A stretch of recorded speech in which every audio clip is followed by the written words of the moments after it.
The 20th century was the bloodiest age in all of world history. During this era, for the first time, humanity was introduced to the concept of a world war. Taken together, World Wars I and II resulted in a total of 65 million people losing their lives. About half of these casualties were civilians who had nothing to do with these wars. Children, defenseless women, and the elderly alike were massacred cruelly.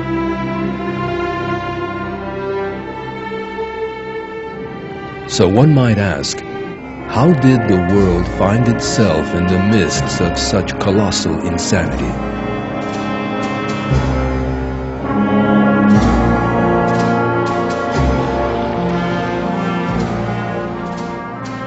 How did people so easily sacrifice both their own nations and those of others? What sort of thought lay behind this cruelty?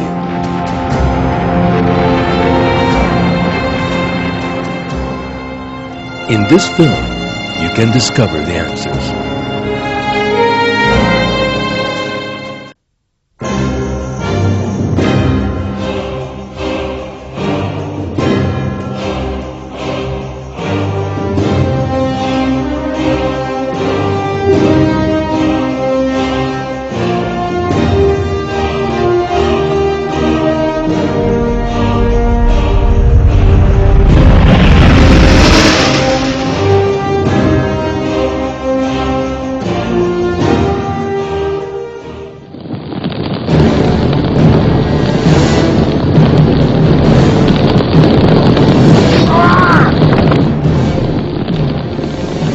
Wars have existed almost since the dawn of humanity itself.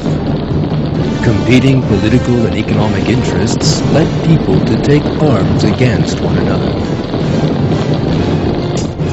Weapons and armies have developed hand in hand, and so wars have grown ever more violent and destructive.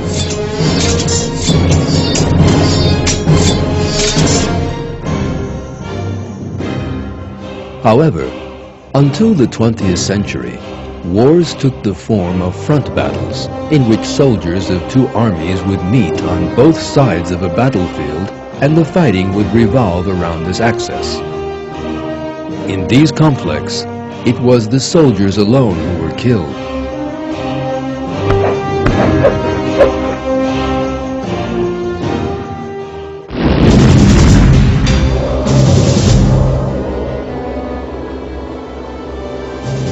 But in the 20th century, a new breed of war was born, one targeting not only soldiers, but also the masses of people. The effects of such wars would be felt in not just a handful of countries, but rather were like they had taken the entire world in their terrible maw.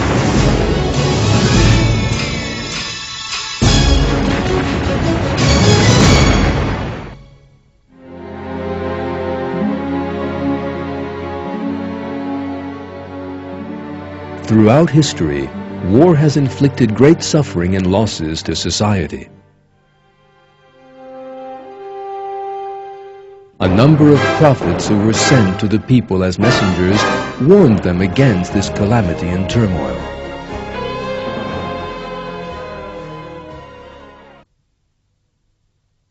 And to Madian we sent their brother Shuaib.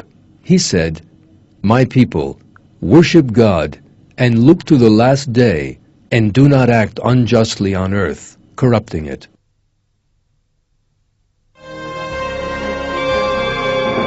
Through the voice of their prophets, the Israelites made a promise to God not to shed blood.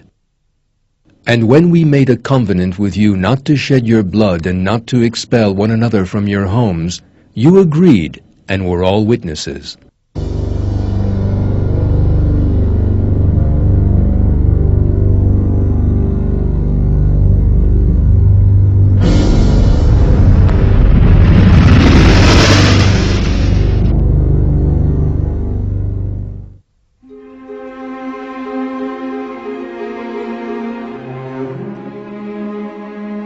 In 19th century Europe, colonialism was widespread.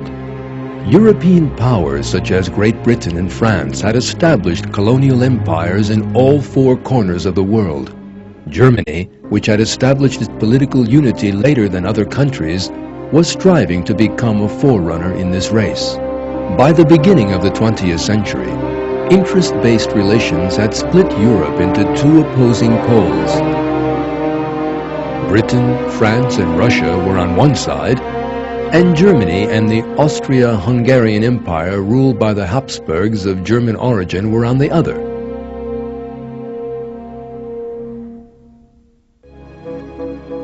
The tension between these two groups escalated with each passing day, and finally an assassination in 1914 provided the spark for war. Archduke Franz Ferdinand, the heir to the throne of the Austria-Hungarian Empire, was killed by Serbian nationalists who sought to curb the empire's influence in the Balkans.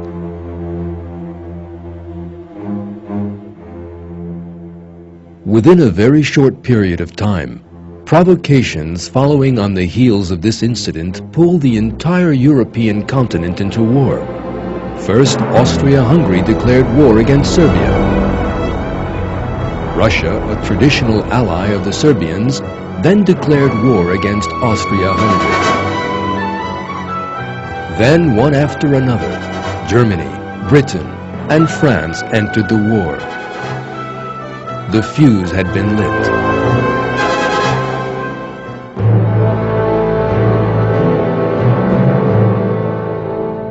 Before the war had even begun, the German General Staff had drawn up a plan and decided to take control of France through a sudden attack. To achieve this aim, the Germans entered Belgium and later crossed the border into France. Responding quickly, the French army stopped the Germans on the banks of the River Marne and started a counter-offensive. Although both armies suffered serious losses, no progress on the battlefront was to be found.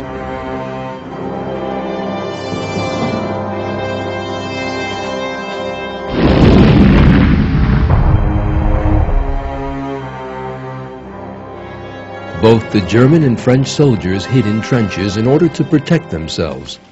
As the result of a series of attacks stretching over several months, some 400,000 French soldiers were killed. The death toll of German soldiers reached 350,000.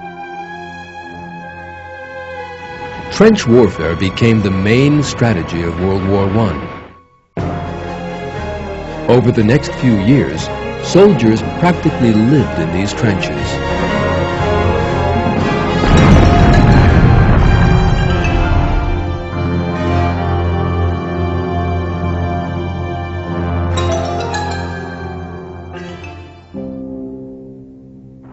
Life there was difficult in the extreme. Soldiers lived under the constant threat of being bombarded, and they constantly faced extreme stress and fear. The bodies of those who died had to remain in these places, and soldiers had to sleep next to the corpses.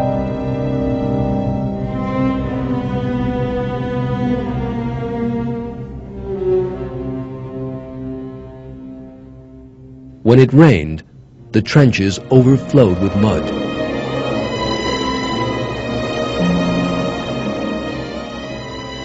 More than 20 million soldiers who fought in World War I suffered horrific conditions in these trenches, and most of them died there. Within a few weeks of its being established by a 1914 German attack, the war's Western Front was essentially fixed in a stalemate.